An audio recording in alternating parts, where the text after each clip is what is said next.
Hello everyone. One of the most important parts of your startup is developing your brand and the story that you tell your customers. In this lecture, we're going to experience different brands, what is the story that they share with their customers, and hopefully learn some lessons that you can build in your own startup. So let's go ahead and take a look at this. When you see this picture, what is the first thing that you think about? Is it athletics? Is it a check sign? Maybe you might relate it to the actual product or the business. Now, a lot of you might think this is a logo, but a logo is a lot more than just a picture or an image. A logo, a good logo, should be able to communicate what the brand is all about, what the company stands for. It's part of the image that's portrayed to the customer.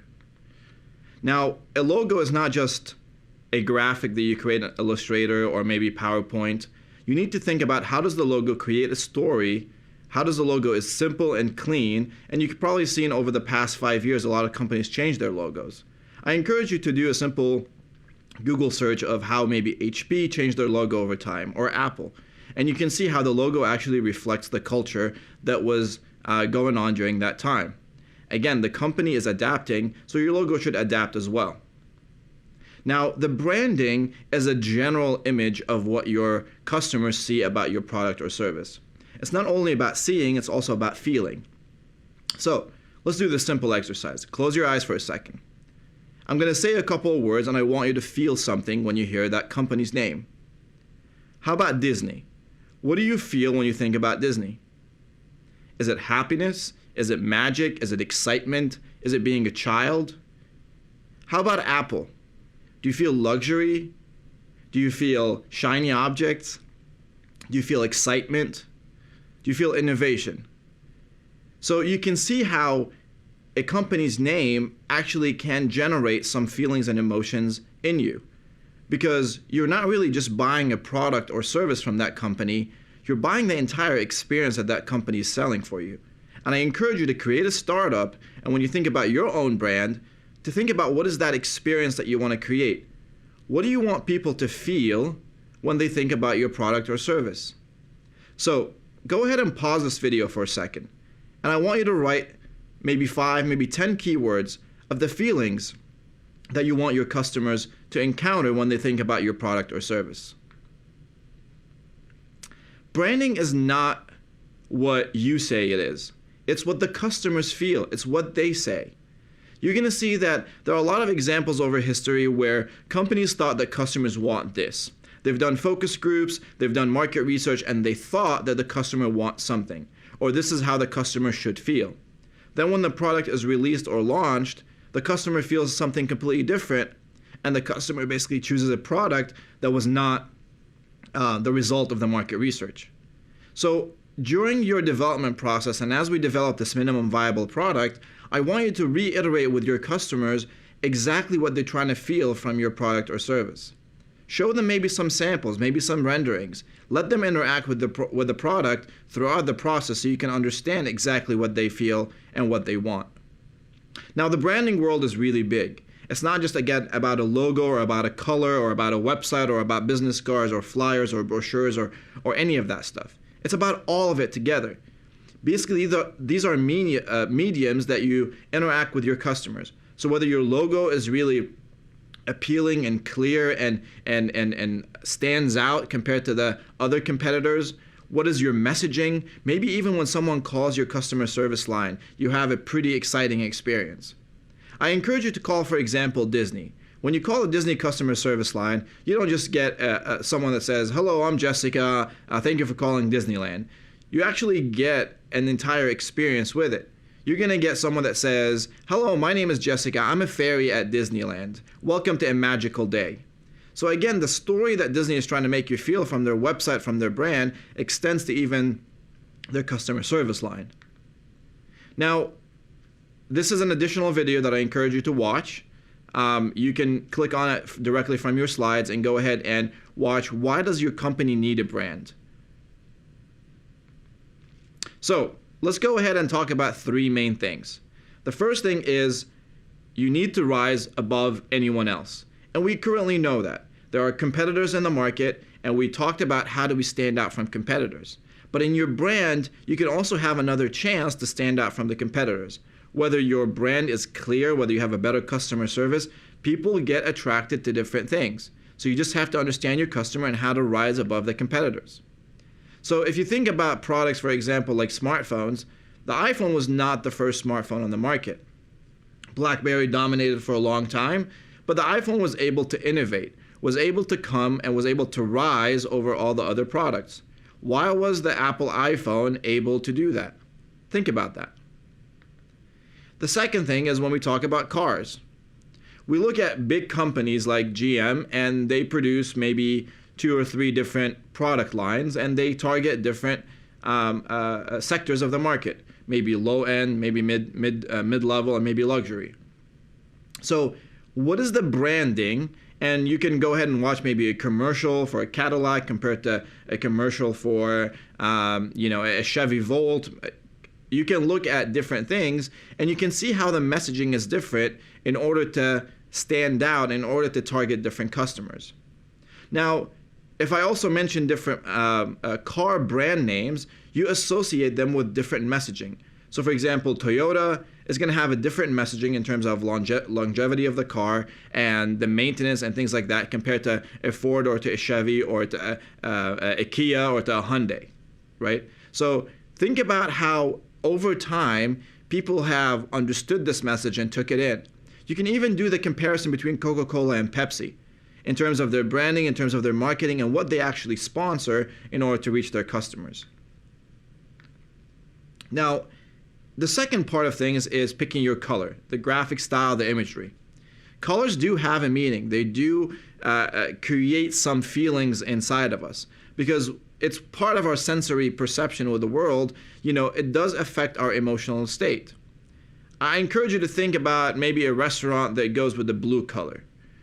You don't really see a lot of them, but you see a lot of fast food chains going with maybe a red and an orange/yellow.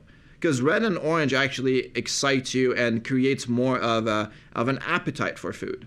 You don't see really a lot of plates that are blue at restaurants because blue does not really make you want to eat unless you're at a buffet, and they probably do that in order to make you eat less. So think about all these things and when you pick your colors. Now, another thing is when you start designing your logo, is your logo clear enough? So for example, if you look at the logos at the screen right now, do you really know what these companies stand for? By simply just looking at them. Compared to another logo that might maybe have a slightly more of a hint of what brand or what category they're in. So think about those when you actually create them. You can also create a logo that has a hidden message, like Amazon with a smiley face that goes from A to Z, or a FedEx that has an arrow that's hidden inside the logo. The second big thing that we need to talk about is answer the one big question, which is, what is the flow of information that you're giving to your shareholders? And that could be investors from one side, media from the other side, government, and those are known as upstream, basically shareholders. And you have basically a downstream, which are basically your distributors, your customers, your retailers. So how is your messaging different? We talked last time about how to create different pitch decks and how to pitch to a customer compared to pitch to an investor. So think about that in terms of your branding and marketing as well, and what is the story that you're sharing with those people. Now, the second thing is you need to tell a great story. Telling a great story is probably one of the most important things that you can do for your company. Whether you think about Dollar Shave Club in terms of their viral media and commercials and how they actually tell a funny story that explains what their product is, whether you think about Apple and the story that they share and why you're basically attracted to such a strong product in terms of if an iPhone is launched 5 months ago, another iPhone is launched today, people are still waiting in line outside the store to get the new one. So people buy why you do things, not what you're actually doing, not the actual product. So I want you to think about how can you create that story, how can you build those emotions that you can communicate with the customers. That could start actually at your employee level. So your employees might be the happiest. You might dedicate a lot of resources to them. You might start that culture of caring, of stories, of emotions in your company, and that actually gets fed up to the outside world. You want to tell stories that are able to communicate with a customer, what would happen if I use your product or service? I don't currently have it, but if I do, is it going to create excitement? Is it going to create energy? I mean, if you look at Red Bull commercials, they don't really display a lot of their product until the end of the commercial. But during the 30 seconds, they're actually telling a story of if you use this product, you're going to be super energetic. You're going to be doing some backflips. You're going to be jumping from space. All these are part of the story that Red Bull is trying to sell to you. Stories live on the details. And I'm not talking about the spec sheet. You know, a lot of people think, you know, when I tell you describe your website or tell me the story of your website or the app, you basically tell me the features. That's not the story that I'm looking for. I'm looking for how is that website or app going to change my life? If you look at any of the Facebook conferences that happen, when Mark Zuckerberg steps on stage, he always reiterates that we're here to connect people. Now, they're doing different product lines in order to accomplish that mission, but their main story is connecting people and making it easier to communicate. So how can you do that for your own startup? How can you communicate basically the mission of your company, not really the features that you're developing? And now, how many of you hate when you visit a website or look at a brochure and you just see stock images? We all hate it. We all know they're stock images, and it kind of doesn't really give credibility for the business. So I encourage you, why not include customers who you interviewed, who you talked to in your media, in your branding, on your website? Let them tell the story of how your product or business or service changed their life. What do they feel about it? And you can see a lot of commercials right now, especially for travel, they use a lot of customer feedback. Even for like a senior housing or senior products, you can see a lot of them use actual customers. And sometimes when they have that, you know, subscript on the bottom that says actors, not actual customers, you kind of don't feel so well about it because you know they might be lying to you. It might be fake storytelling. So we talked about colors, and I'm going to give you this, and this is available also on your Blackboard. When you talk about your story and when you talk about your brand, when you pick your colors, think about how those colors affect your business. And I want to make sure that you guys are consistent when you design your product between your business card, between your flyers, between your website, so it's not confusing. So when someone sees your logo on a red background, it automatically clicks to them and they understand the story. They remember the commercial that they saw. They remember the Facebook post that you posted. They remember the YouTube video you created. All those things are part, again, of your branding experience. Vision without action is merely a dream. So that's why we're going to spend this week to actually create that brand. As we said from the first day of class, we're here to actually build the business. So I want you to take the time during this week to evaluate your entire brand, your entire market, and create your logo, your website, your business cards, all these things, all the stories that you need in order to communicate with a customer, the principles of your business. Design isn't just pretty making. A lot of people think that designing an app is just about making it pretty. It's not. Designing an app is about the user interface. You know, if I put a home button on the other side of the screen, is that going to be convenient for someone to click on? Or maybe the menu option is the most tapped on option. I need to put it closer to the thumb. So all these things you need to think about when you create your user interface or user experience. And the same thing is in terms of the product. That's why I encourage you to create multiple prototypes. Give them to the customer. Let them interact with them. Design is about problem solving. Think about the problem that you're trying to solve. Now, you want to find the sweet spot between the business goal, because sometimes you might keep reiterating and reiterating and reiterating. You want to basically have some balance between the business goals of developing a product and launching it and getting it out there, because that's really important. And a lot of engineers get stuck in developing a perfect product, and there's no such thing. You want to develop a prototype, send it out, get some feedback, improve it, and start sending it out to the market. Then your next iteration could be better, and so on and so forth. Don't be afraid to ask a lot of questions. We did market research before, and we understood the principles of asking questions and what does it take in order to improve your product or service. So ask more questions. Let them interact with your product or service. Again, it's a minimum viable product. You can get it out there and you can get as much feedback as you want. Now, understanding your customers is very important. So I usually try to create a customer profile. If I can create this ideal vision of what my customer is, I like to put an identity on that person. I give them a name. I give them a gender, an occupation, an age range. And I actually build an entire character for that customer, because it allows you to build more of a personal connection with that customer.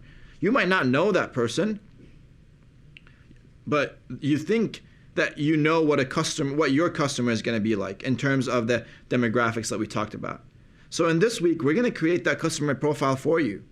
You know, is John a 21 to 28-year-old that maybe attends Arizona State University, who maybe goes out once or twice a week? Maybe he's taking part-time classes, or maybe he's part of 3 clubs on campus, or maybe he's politically active. Well, John also has maybe 2 sisters and a brother, and he transferred to ASU. So you can create this entire story that if you go to a complete stranger and tell them a story of John or Paul or Jessica, then they actually think that person is real.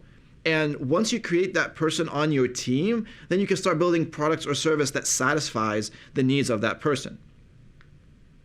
Let's take a look at how design is affected in different products and how the balance matters. If you take a look at those 2 remote controls over there, you can see that one of them is basically a rectangular design. All the keys are exactly the same. They pretty much have the exact same color. And think about it, if you're sitting in the living room and it's slightly dark, and you just have that remote control in your hand, can you really feel which button is which? You probably can't. Now, if you look at the other side, that's the TiVo remote control. The TiVo remote control is very different. Now you can look that you have different colors, so they might stand out even in a dim lit room. It has a different shape. It actually adheres to your hand. You can grab it nicely. It's not rectangular. You can see that different buttons have different shapes. So after a while, your memory, your muscle memory, is going to realize that, okay, if the button feels like this is probably the play button, or this is next, or this is volume. So you can see how by doing this design and thinking about your customer and thinking about how you can have empathy in your design, you can create a better product. Now, again, if you look here, you probably realize that the first remote control is probably for a lower end product. That's probably going to be super cheap, and the TiVo is more of a more expensive compared to the first remote. And that's what I'm talking about. You need to create a balance between your business goals and creating an awesome product. But usually people pay for a better designed product because it interacts better with their life and they feel better about it. So design is empathy. Think about your customers, whether it's a physical product or whether it's an app or a service. How many of you hate an app that you have to go in like 3 different submenus in order to reach to what you want? So think about all that process. Give it to the customer. Let them interact with it. And if they feel discomfort from the focus group that you encountered, then take those notes. Take them as positive things in order to improve your product.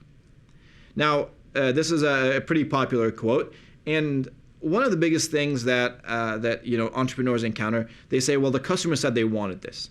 Well, let me tell you something. The customer doesn't really know what they want, because if the customer knows what they want, they could have done it on their own, and they could have started that company, and they could have competed with you. It's your job to listen to their problems, ask questions, and conclude what they actually need.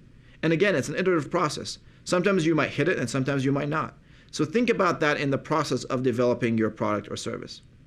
So you need to study the customer. You need to create a product and a design that is focused on empathy, and then you can create a prototype that you can send out to the customer. You can create experiences, you can create interactions, and you can collect feedback.